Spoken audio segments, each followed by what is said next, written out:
Hey everybody, so I'm gonna read a little bit from the book Total Control by Lee Parks. It's a chapter about fear. Now, excuse the imperfections, I am not a professional voiceover actor, just a biker. Fear is the single biggest hindrance that we motorcyclists face when trying to improve our skills. Yet few riders ever seriously inquire into it.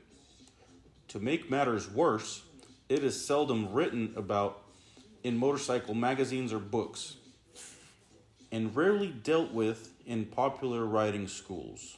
It's fear that keeps riders from following through on their desires to make a change in their riding. Dr. Susan Jeffers, author of Feel the Fear and Do It Anyway, points out that the one fundamental fear underlying all others is a belief that I can't handle it. If you're afraid that you can't handle the consequences of a crash, such as scratching your very expensive motorcycle or getting hurt, your body's survival mechanism will make you incapable of pushing through the barrier. Although your conscious mind may want you to turn the throttle a little more, your unconscious mind will not allow your wrist to comply.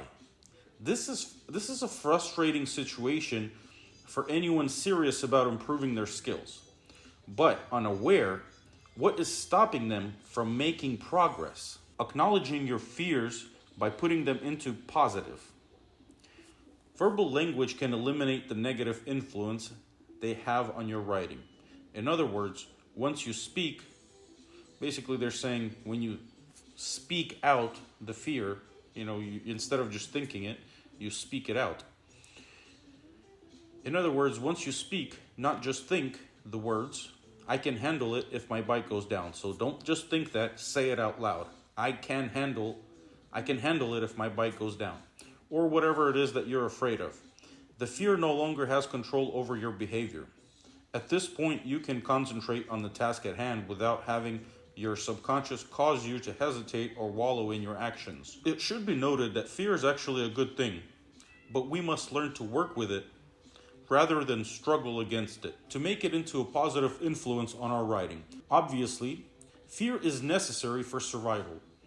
If we weren't afraid of anything like falling down, we would soon die by doing stupidly dangerous stuff. For instance, if I tried to run the same lap time as Valentino Rossi, I would eventually crash, as I don't possess the necessary riding ability nor the physical strength or reflexes.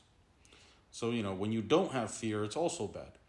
It's just, basically you have to learn to use it properly, that fear. When someone doesn't have fear and he goes out and just flying down the roads and out of nowhere somebody T-bones him or a car pulls out and, he dies. That's also not good if you don't have fear. You have to have fear, but you have to use it in a proper manner. Let's move on. Additionally, fear can increase your adrenaline flow, which provides added strength in emergencies. We've all heard the story of the old lady who lifted a car off her trapped son, even though she technically didn't have the strength to do it. But fear can also be your worst enemy if you don't learn to control it. Too much of it can have a crippling effect on even the most experienced riders.